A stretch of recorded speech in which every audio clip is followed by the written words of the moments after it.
Ji, apakah kamu melakukan diversifikasi kayak tadi alokasi portofolio? Yes. Kalau mau nggak masuk all in di satu titik? No, never. Kita kan lebih bagus punya backup plan ya. Siap, sesimpel itu ya jawabannya. Kalau misalnya punya backup, karena sekarang market lagi merah, ada beberapa yang naik, kita aman-aman aja.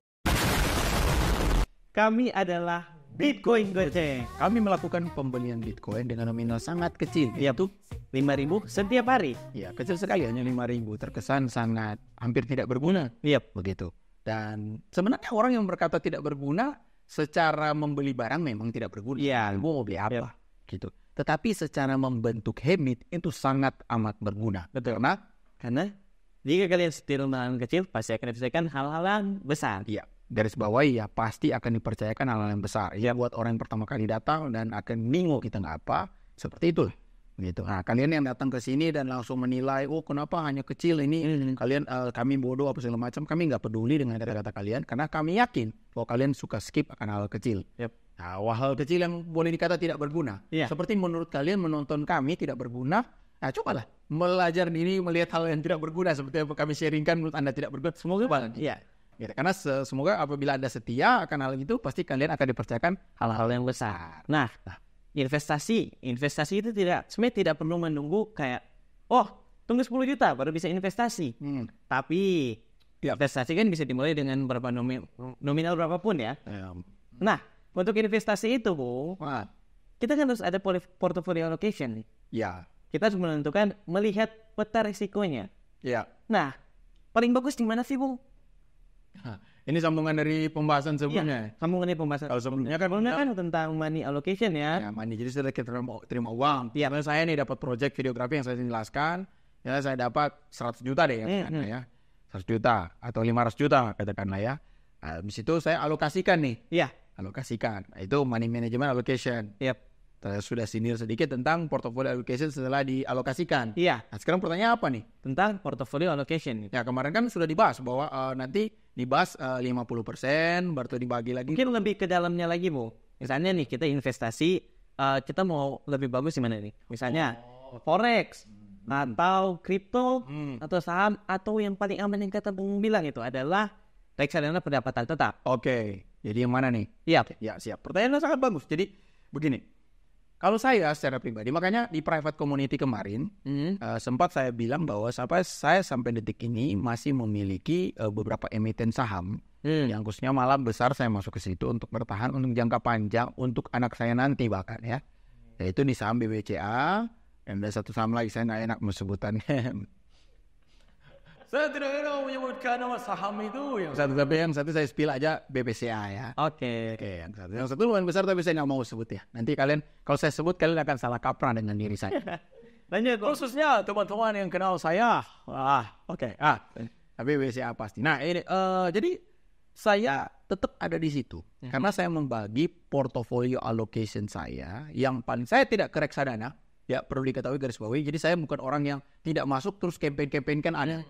Perlu garis bawahi. Jadi jangan sampai si Jili campaign reksadana tapi nggak masuk dari sana. Kalau saya nggak masuk, saya bilang nggak. Kalau saya masuk gitu. Jadi jangan pernah ada orang yang sembarangan menilai saya sangat terkenal dengan integritas yang saya punya. Kalau ada, kalau nggak gitu. Nah, tiba-tiba masuk WA. Nah, saya masuk WA gitu ya. Aduh. Jadi reksadana, contoh reksadana pendapatan tetap, saya nggak masuk. Reksadana bentuk apapun, tidak masuk. Reksadana bentuk apapun. Nah, ada teman kita ya, si Arga, dia masuk di reksadana saham. Saya bilang, ngapain kamu masuk reksadana saham? Gini, saya ajari, masuk aja sahamnya gitu ya. Nah, saya tidak masuk reksadana bentuk apapun. Nah, portofolio paling aman untuk aset allocation yang saya masukkan. Nih, tapi jangan dipelintir lagi. Kata Jili berarti yang paling bagus sama aja, nggak perlu reksadana. Jangan ya, ini do your own research ya. Jadi kalian menilai kategori aman, alokasi kalian apa. Saya hanya mempetakan peta aman dalam bentuk resiko volatilitas harga. Jadi contoh yang paling aman itu reksadana pendapatan tetap, baru reksadana ya dia turunannya dia ya. Tentu yang paling beresiko sampai ke yang paling aman sampai ke yang paling beresiko. Iya. Itu banyak tuh. Nanti ada materi sendiri, bahkan reksadana pendapatan tetap, ada money market, ada saham, baru banyak banget ya. Kita kasih detail-detail di dalam isinya apa, Jadi kalau ada orang datang kepada Anda menawarkan, ayo mau masuk reksadana, tanya isinya apa. Contoh ada namanya reksadana campuran, pernah dengar? Belum. Nah, campuran itu isinya ada campuran dari money market, pasar uang, ada campuran dari apa. Jadi isinya dicampur. Jadi minimal itu kayak dia bikin mini portofolio. Portfolio allocation gitu. Oke. Tapi dalam bentuk reksadana. Oke, nah saya nggak bahas reksadana. Oke, jadi reksadana. Terus ada turunan kedua, bukan turunan, level kedua setelah reksadana kalau menurut saya. Yang kedua itu namanya saham. Nah, kalau saya ke saham itu juga terbagi. Kalau reksadana dari yang paling beresiko adalah yang tadi. Jadi pendapatan tetap turun ke saham yang paling beresiko. Kalau saham itu dibagi juga, ada yang gorengan, ada yang blue chip. Blue chip ini adalah kumpulan saham-saham yang masuk ke dalam indeks. Jadi indeks saya tahu kan, indeks gabungan harga saham membentuk satu harga indeks seperti IIS ya. Iya, kalau di Indonesia, gitu, kalau di US ada Dow Jones, ada S&P 500, ada Nasdaq, itu indeks. Iya, lanjut. Saham-saham yang termasuk di situ, saham-saham yang ibaratnya grade A, yang kualitas bagus, itu namanya blue chip. Kalau saya akan mengalokasikan ke blue chip. Ada juga orang membagi peta risiko, misalnya dia saham banget, tapi dia berbagi. Jadi misalnya kalau ada orang yang reksadana banget, dia berbagi. Ada yang reksadana pendapatan tetap dicampur dengan reksadana yang lain. Gitu. Nah kalau misalnya di saham itu dia bagi juga. Jadi ada yang saham blue chip, ada yang saham yang gorengan. Nah kalau saya hanya blue chip doang. Loh kok ada orang masuk ke gorengan? Nah, karena gorengan atau yang peta risikonya lebih besar, pergerakannya lebih aktif. Lebih aktif. Saya akan jelaskan kenapa lebih aktif. Nah, turun ke bawah ada, kalau saya ya, jadi saya cuma saham. Terus yang turun ke bawah ada cryptocurrency. Nah, cryptocurrency ini dibagi juga. Ada yang alpha, itu yang paling aman, paling stable adalah USDT, USDC, stable coin. Pergerakannya hampir tidak bergerak. Akhirnya kita membeli karena harganya hampir 1:1 dengan harga fiat. US dollar tentunya, kalau USDT gitu ya, USDC. Nah, di cryptocurrency saya juga membagi gitu ya. Ada yang alpha, Bitcoin, Ethereum, turun ke medium market cap atau ibaratnya kan big caps ke medium caps, terakhir low cap. Nah, medium caps ada beberapa ya, tentu layer 2 and the gang ya, narasi-narasi yang berjalan, naratif yang berjalan. Terus yang low cap saya akan masuk ke meme. Nah, jadi kesimpulannya saya campur dari yang pergerakannya aman, itu dalam kategori saya aman adalah pergerakannya tidak terlalu liar. Naiknya sedikit, turunnya sedikit, gitu-gitu aja. Tetapi kalau yang tidak aman secara volatilitas, dia bisa naik gila-gilaan, bisa turun gila-gilaan. Kalau kita tipe yang sangat konvensional, lebih cocok dialokasikan sebagian besar, bahkan misalnya saya di 100% tadi, kan lo uang 500 juta. Berarti 10%-nya 50 juta. Dari 50 juta, 45 juta misalnya. Paling besar itu masuk di yang pergerakannya kecil aja. 5 juta yang diaktif. Ada orang yang membagi setengah-setengah. Ada yang membagi 25.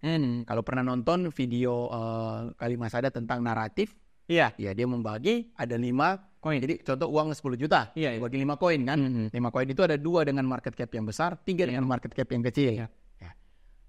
Itu bagaimana intinya menentukan? Tergantung dari karakteristik Anda. Anda itu tipe yang membagi risiko berapa banyak. Tetapi gambaran risiko seperti ini like-nya untuk Anda pelajari. Karena penting untuk melakukan portfolio allocation. Kalau ditanya kembali lagi, Ji, apakah kamu melakukan diversifikasi kayak tadi alokasi portfolio?